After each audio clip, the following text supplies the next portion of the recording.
Oh, hello. I didn't see you there. Welcome, I'm No2. Thank you for watching this video, and I would like to thank all you guys who've been supporting me and giving me nice comments and things like that. I really do appreciate it. We're continuing the little meta deck series here that I've just been going through all the archetypes. So for those of you who have been watching these videos, I'm going to sound like a broken record here. For those of you who are watching this series for the very first time, hi, welcome, thank you. But two things here. One, these are not the only 4 support decks that exist. The really cool thing about Back for Blood is with the cleaners plus all the card variety, there is quite a lot of options as far as how you can build your deck and design it around the challenges and your playstyle and things like that. And there's a lot of nuances as to how exactly you can build and order your support deck or any archetype for that matter. 2, you'll notice here I have a support deck, one for each of the acts, and that's because of context. Look at all these support cards here, right? Just generically all the support cards. And if you run a deck that looks like this because you're the support character, so you have all the support cards, you're going to die. You're not going to have a lot of success. You're going to be beating your head against the wall. And I sort of see that with a lot of other content creators as far as their deck videos go, is that it's just, here's all the damage cards, or here's a bunch of support cards, and here's all these cards that just do the thing that we want to do, but they don't take into account what missions you're playing them on. They don't really put the cards in an order that makes sense as far as how the act is going to play out, because the point of the deck is that you beat the act, and how you beat an act is by beating it one mission at a time. So if you don't have any movement cards, by the time you get to the crossing, by the time you get to handyman, by the time you get to T5 or the body dump, you're gonna run into some issues because those are movement heavy missions. If nobody on your team has use speed, by the time you get to Rolling Thunder, or if you don't have use speed and you get to Rolling Thunder with bots, you're not going to beat it in nightmare mode, right? So the act sort of dictates how we order our cards, as well as what cards that we add in that may not fall into our archetype, right? And the other thing that I want to talk about too, just real briefly, is who we're playing with. Right, so what act we're playing and who we're playing with is context. And so for these decks here, these are not decks that you play with bots or speedrunners. These are decks based around you playing with friends, getting into a 4-man group, or if you're playing with random people and the random people go, hey, what are you guys playing? I'm going to play this super cool damage shotgun build, and this guy will go, I'll be a melee deck, and you can go, I'm going to play this super cool support deck that this really handsome guy showed me on the internet. Right, so that's the circumstance that you want to be playing these decks in. Right, so here's Act 1. We got little dumb cutesy names, I don't know. So, Hazard Pay Double Grenade Pouch, super solid foundation, very reliable. Right from map 1 you have resources to deal with mutations, basically. And depending on what your team is doing, you can run flashbangs or pipe bombs. It's up to you. I actually really prefer flashbangs. I think flashbangs are incredibly underrated and they're super cheap, so flashbangs are great. Blood Tunnel, we have Run Like Hell, then Mandatory PT at Pain Train, and then Superior Cardio at the Crossing. And it's not super specific as to what card we pick in order here. The point is we are building up to having enough movement and stamina to deal with the crossing. And typically here we would have cross trainers, but we're support, so we'll pull out cross trainers. Not good for us, but we'll make a little sacrifice and give our team the tools necessary so that they can beat the crossing as well. We're supporting them, haha.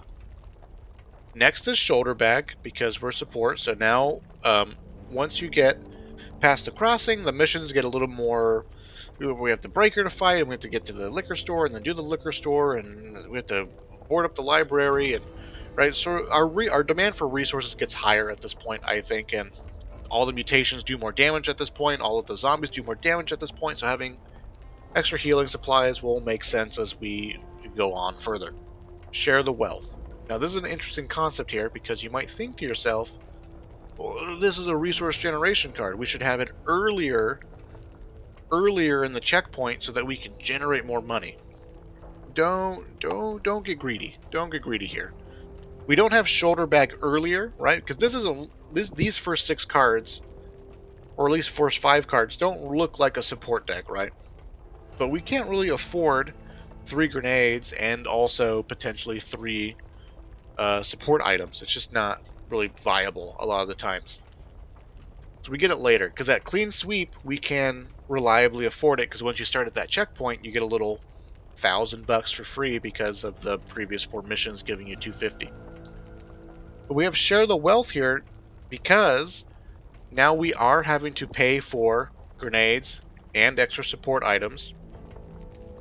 But we don't want to be greedy and get this too early, because we'll have enough money on clean sweep. But going forward, money will start to get thinned out, especially as we approach the barroom blitz, which is card 8 here. Because card 8 is ideally, you sit in a corner and you hold off the horde, and the only thing that kills you is big bad mutation. So extra grenade pouch means that we have one more tool that's going to allow us to stun a tall boy or pull the horde away with a pipe bomb. I recommend flashbangs, but depending on what your team composition is, if your team has 4 sniper rifles, then you probably don't want flashbangs. You probably want pipe bombs. But either way. But the share of the wealth is going to give us enough money to buy all our supplies necessary to fund our endeavors to the barroom blitz. Then we get poultice on special delivery to aid us in our support nonsense, right? With this build, I would recommend that you run either bandages or pain pills. I have a video that talks about the top 15 cards in Nightmare mode. One of them is poultice. Not going to get too into it here. Just trust me, poultice is great. It's better than all the healing efficiency cards. It only gets niched out in particular circumstances. But for the most part, poultice will turn your bandages into medkits, or it'll turn your pain pills into bandages, plus they're still pain pills. So great 2 cards, shoulder bag poultice. Actually a huge amount of support value just right there. And then surplus pouches. Again, right, we just want all the resources necessary so that when you're on these holdout missions where you have to stand in one place for 8 minutes, we have all the resources necessary to kill the things that are going to push us out, which is going to be primarily tall boys. Right, so flashbangs or grenades or whatever. So long as you have enough of those, you'll pretty much never die. It's why grenade duping is working, right? Because you don't die if you have infinite grenades. But we're not going to cheat. We're just going to use the game as it is and have enough grenades to do that anyways, because the game gives you the tools to succeed. You just need to use them and not be bad. If you use this deck, you're not bad. Now we have experienced EMT. You'll notice here, as far as a support deck goes, we don't have really anything to help with trauma. I recommend that you use pain pills, because pain pills, just so you know, you don't suffer trauma damage if all of the damage suffered is absorbed by temporary health. Hopefully that makes sense. If you have temporary health and somebody hits you, and then you still have temporary health left over, you don't suffer any trauma damage. That's super critical. But one thing to note here for Act 1 is that at the crossing, at the barroom blitz, and at the diner, there is a guaranteed health cabinet inside the safe room. So with pain pills and those cabinets reliably going to be there, we're going to sort of cut some corners here and not get any trauma recovery cards until bad seeds. So just understand that and understand how that works. We're cutting some corners to get other things online and to potentially save money. And so in theory also, share the wealth, because it's going to be a net gain of $400 per level.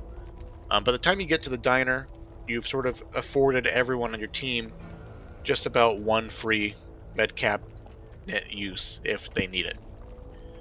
But now that we get to bad seeds, we sort of step away from those guaranteed med cabinets. There's still some spawns that can happen on each of the maps, but they're not guaranteed, they're random. And also these maps are really long. Bad Seeds, Hell's Bells, and Abandoned are actually really long maps, super long maps. So having the extra maximum health will help your team survive the map in general, but also from map to map, EMT is going to help you recover that 20 points of stamina over and over and over again. Fanny Pack for the same reasons, these are really long maps, so if we have the money for it, we should be carrying as much resources as we can to endure these super long maps. Now at Abandoned. I think this is super clever. I think this is a really interesting way that you can look at the cards and the game. And so this is an act specific card here. We're not running Support Scavenger just because we're support. We're running Support Scavenger right here, this specifically because on Abandoned, there's a gas station, the infested house, and then the second house. 3 confined spaces that actually have a lot of loot spawns inside of them. You're going to loot the gas station no matter what, everything's in arm's reach. You're going to loot the infested house, you're going to explore pretty much that whole house as you kill the nodes. And if your team wants to stabilize at the second house that's at the top of the alleyway, again, there's more loot in that house. And so that's 3 separate locations that have multiple loot spawns that you're going to be looting and holding out in. So now we have Support Scavenger, hopefully turning those 3 locations into a little hospital for you. So if you can, even if you get 1 extra med kit or 1 extra pain pill or 1 extra band, like literally if this card only produces 1 more thing for you, it can still be a very, very huge difference because Abandoned is a really hard map because it puts so much strain on your resources, your grenades and your accessories, all that stuff, right? Because it's super long map. You have to hold out. I mean, you have to fight your way to the house. Then you have to hold out at the house. Then you have to hold out again at the tow truck. And then you have to stabilize at the second house. So there's just going to be a lot of fighting going on. And then you still have to make your way up the hill to the top of the mine.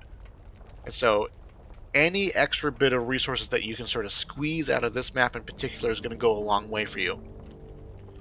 And that's just one way that we can sort of we don't need Support Scavenger at Bad Seeds earlier, right, to generate resources over time. We just need it to give us just enough extra health so that we can beat this one map. That's it. So, and then we get to Well Fed. Typically on Act 1, if you look at my other decks, I really like having canned goods because again, you're gonna use your guns and your resources, your grenades, all your stuff to buy time for the field cannon person. And when all else fails, the other way that you buy time is with your health pool.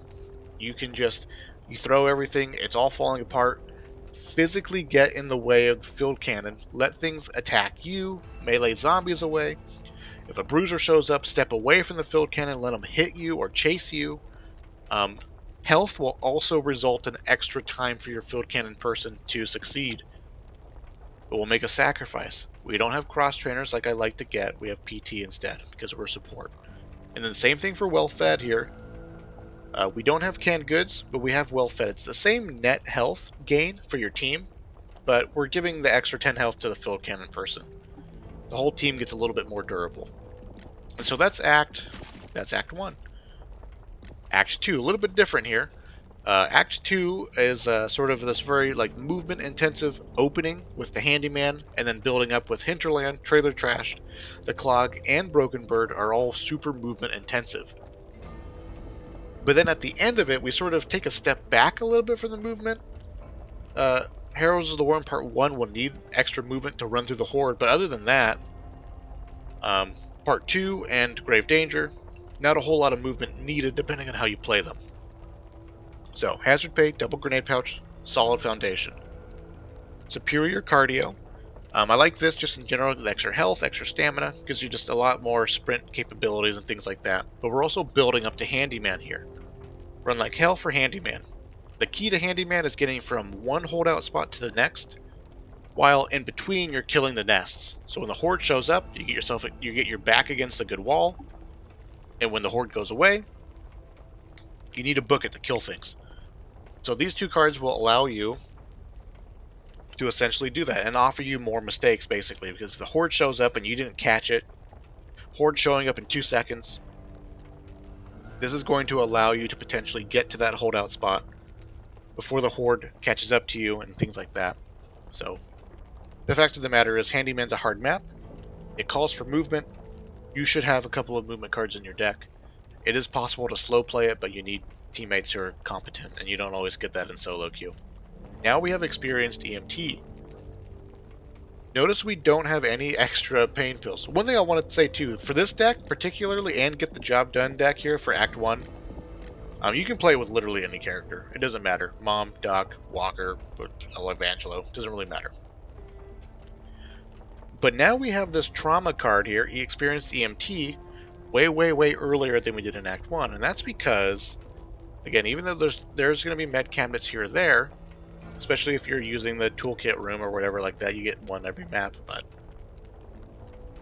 health is a very expensive commodity. Healing trauma can be very, very expensive, but with experienced EMT, we can cut that cost down with pain pills. But from pipe cleaners to Broken Bird, that's a 5-map checkpoint. Super, super long. It's going to be a map. It's going to be a checkpoint of attrition here for you. So getting the ability to start removing trauma going into every single map, because we're getting it at pipe cleaners, can be a huge value over time, potentially saving your team 800, 1200, 1600 copper, because each time you heal is 400 bucks. And now shoulder bag. Again, we're just preparing now, just extra resources to go along with EMT. You don't necessarily need to pop EMT in the safe room at the start of every map. You know, save your money sometimes and just give it to the players who need the trauma recovery and things like that. Mandatory PT, help our team have the tools necessary for Broken Bird, but also too at this point, right? What is it? Pipe cleaners, hinterland, trailer trash. I actually recommend you run through the second half of trailer trash. Play the first half with the boat normally, and then just run through the trailer park because it's just not worth. That's not worth all the risk. There's birds and sleepers and houses that you can get trapped in, and it can be just really, really rough. And so if you don't need to loot, don't loot. So mandatory PT is really nice for trailer trash to get you through that map. The second half is pretty easy to run through. Poultice, just to get more value now out of our pain pills or our bandage, right? We're support, we're healing. Again, it's a series of attrition here. Actually, Poultice might be, oh no, then Marked for Death. And Marked for Death is gonna look a little weird because now we're stepping away from being a support. We have like the support starter kit, basically, right? EMT, shoulder bag, poultice, and that's about it as far as our support cards go, as far as healing people go. It's sort of very, very bare bones. Act 2, we only get 12 cards, so we don't have a whole lot of space to shove lots of healing in. But once you get to Broken Bird, we have Marked for Death, and we're not really preparing to kill the Breaker on Broken Bird, we're actually preparing for Heralds of the Worm now at this point. At this point, we are preparing for Heralds of the Worm. So Marked for Death is going to coincide with Shredder once we get to Part 1. But essentially, we have all the basic resources necessary, mandatory PT to help our team run around in Broken Bird and play around, and just enough health and healing resources to deal with people who are getting hecked up and things like that. But for the second half of Act 2 with the boss rush, now damage becomes a huge deal. Hopefully your other teammates have been building damage up until this point, but now we're going to support their damage by having Marked for Death, which gives a 10% debuff, or 10% vulnerability debuff, and then Shredder, 15% vulnerability debuff. So with this deck, you should be either running a shotgun or an SMG, one or the other, or you can also do an AR too. Just something that is going to help you reliably apply that Shredder debuff, so when the Ogre shows up, you ping it with Marked for Death, and then you start shooting it with your gun. And even though your personal damage isn't really going to be relevant to hurting it, the extra 25% vulnerability is going to be a huge, huge game changer for the guy on your team who should be throwing crazy grenades. Crazy powerful grenades, right? And now hyper-focused. Again, just when we shoot the Ogre, we're squeezing out a little bit of extra damage from ourselves. Hyper Focus is a great card to help you kill stingers and hawkers and things like that, so you're going to be more versatile in killing those things, as well as exploders and wretches. And then Chemical Courage. Alright, so we are a support deck.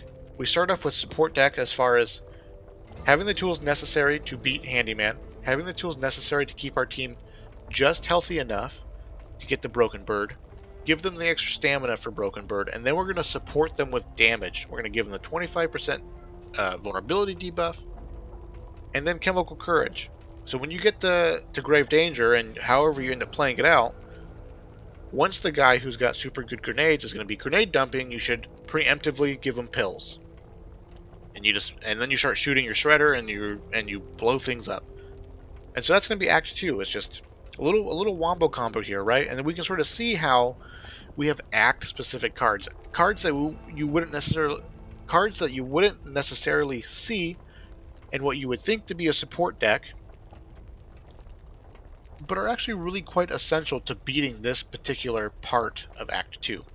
Just squeezing out extra damage in the way that makes the most sense for us being a support player.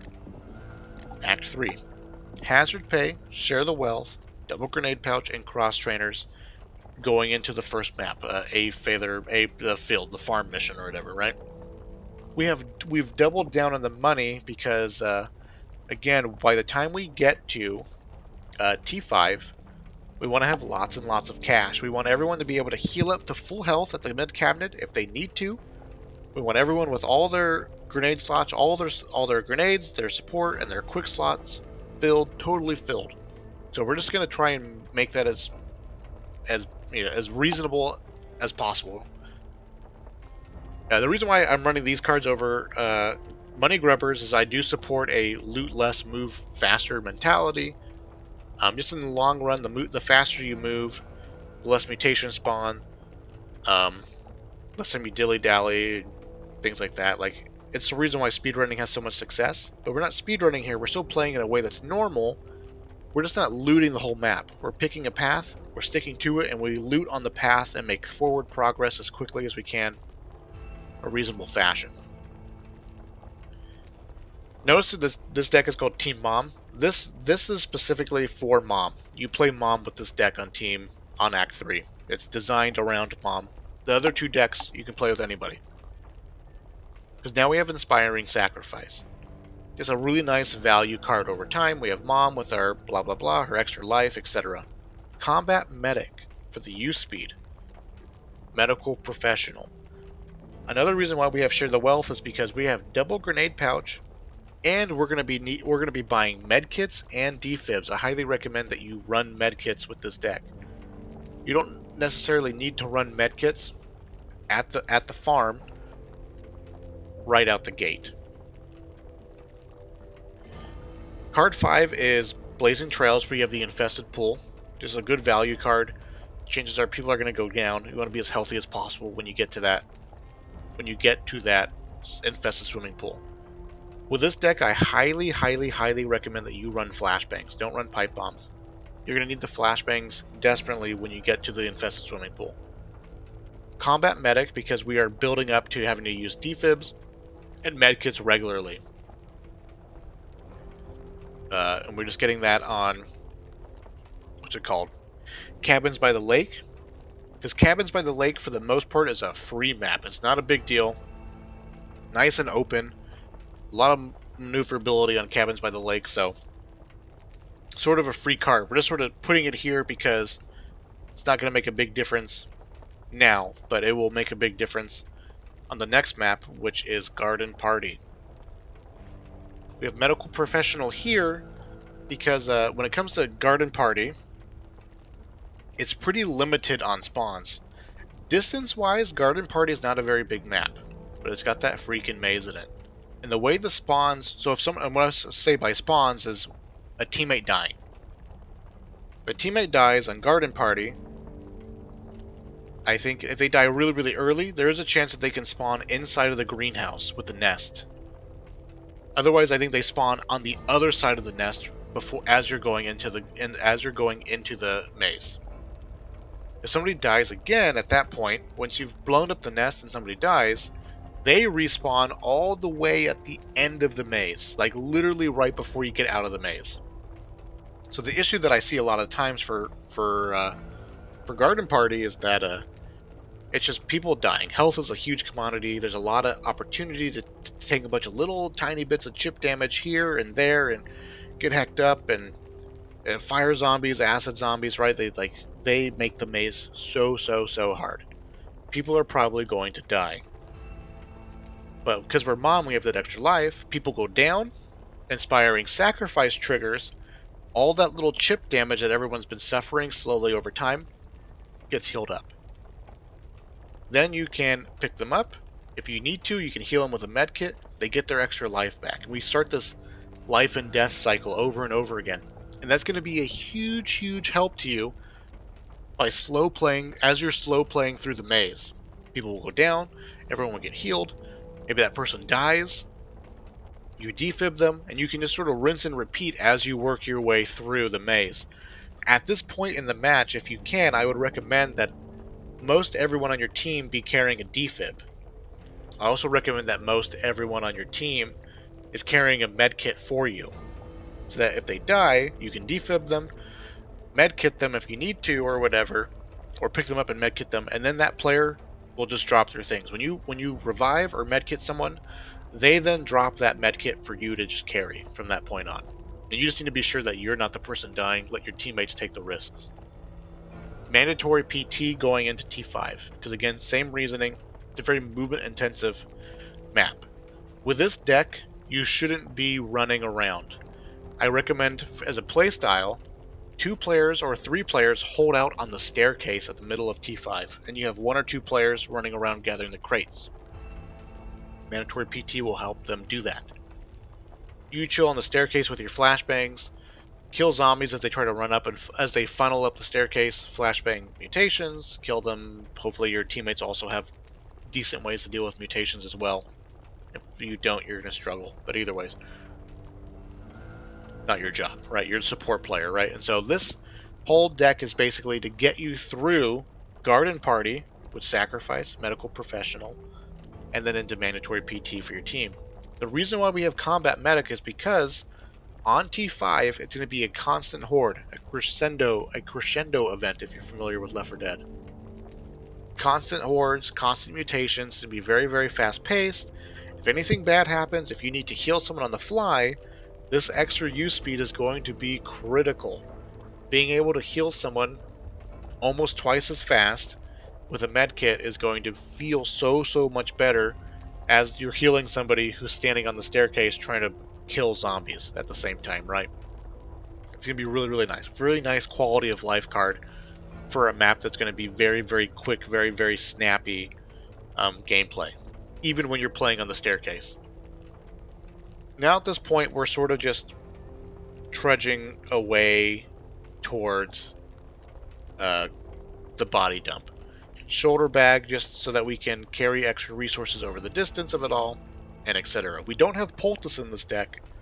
We're sort of just relying on Mom's extra life and then sparing sacrifice and healing over and over and again, right? Etc, etc.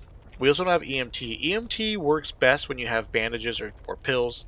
It's just cheaper. You're always tempted to pill everyone up at the start. All of our trauma resistance is going to be on Medical Professional here. And you can see, so shoulder bag is friend in need. Then we have superior cardio for, oh god, making the grade. Run like hell for road to hell.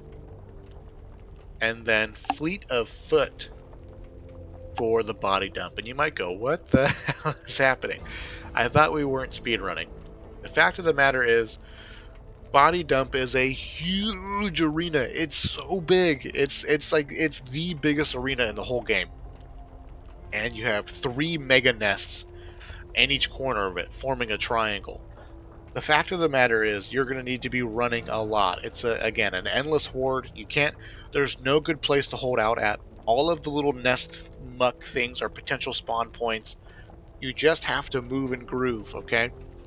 And potentially, you might need to split up. So the way that this deck is now designed, that we've been building up to this whole point here, is based around Combat Medic having the extra use speed, and Medical Professional as Mom. Your team spreads out. You're doing the body dump. Somebody over here in this corner, he gets pinned, he dies.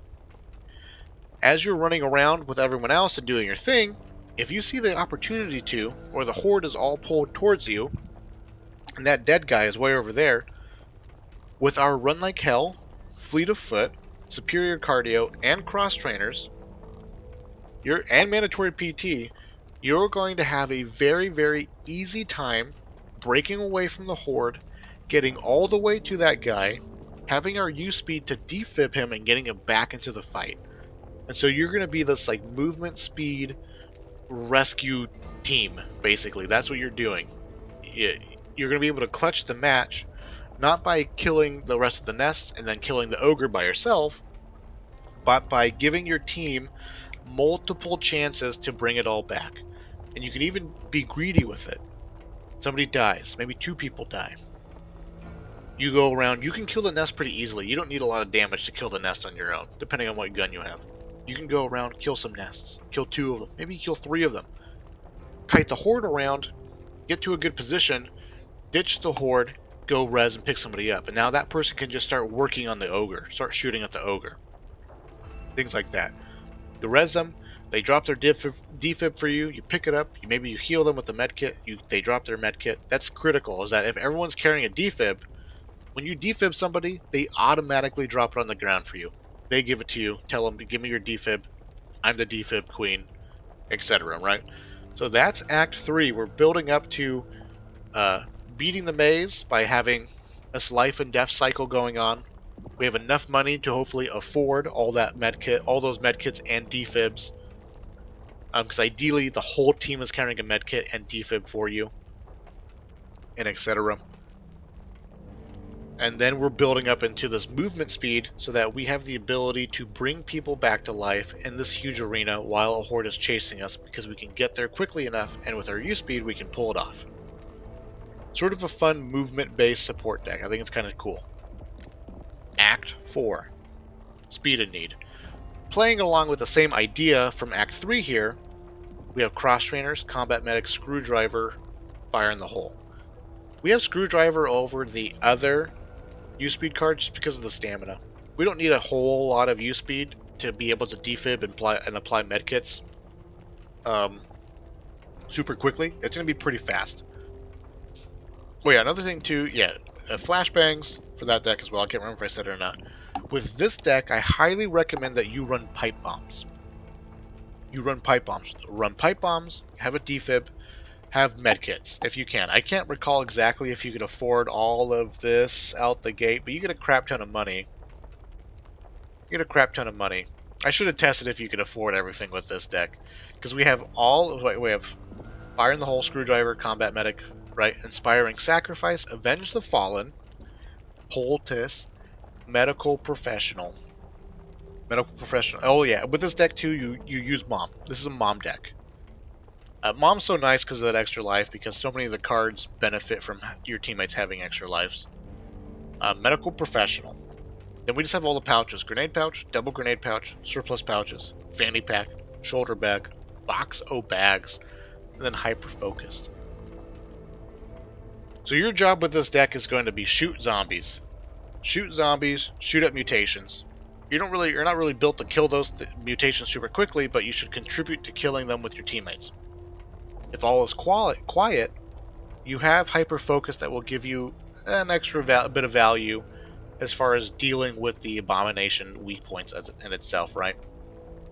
We have all the as much resources as we could possibly carry into the abomination match. So just a thing of attrition here, longevity, pipe bombs. The reason why we have fire in the hole with pipe bombs is because if somebody dies, we're carrying a defib, or they go down and we can pick them up. We got our medkits, right? Somebody goes down. For the most part, there's not always going to be mutations around, but there almost always will be zombies around. Somebody dies, you throw a pipe bomb. With that extra temporary health and the movement speed, you can speedy zoom in. You throw the pipe bomb, you speedy leap in, super quick, get on top of the dead person, defib them or pick them up, whatever, heal them with a medkit real quick. You have the use speed to pull it off, the move speed, and the move speed to pull it off. Again, you're just a one person rescue squad here, because I don't believe there's any spawn points in this map. At least I don't ever think I've ever seen one. But again, so this idea is that we're a support deck. We got some healing, some extra damage going on. We have our team geared up with extra slots and things like that. But really, we're built around this idea of being able to bring people back into the fight very, very quickly on a map where you're going to be under constant threat and danger and pressure. And that's it. Those are the four support. Those are all my support decks. I think you can tell that there's probably 10 other ways that you can play a support healer concept in Act 4, and in any of these acts, really. But that's just the beauty of Back for Blood. And so I think if you play these decks with a decent team and in a team setting, you'll find some success. Thank you guys for watching. I appreciate it, and well, I'll see you in the future.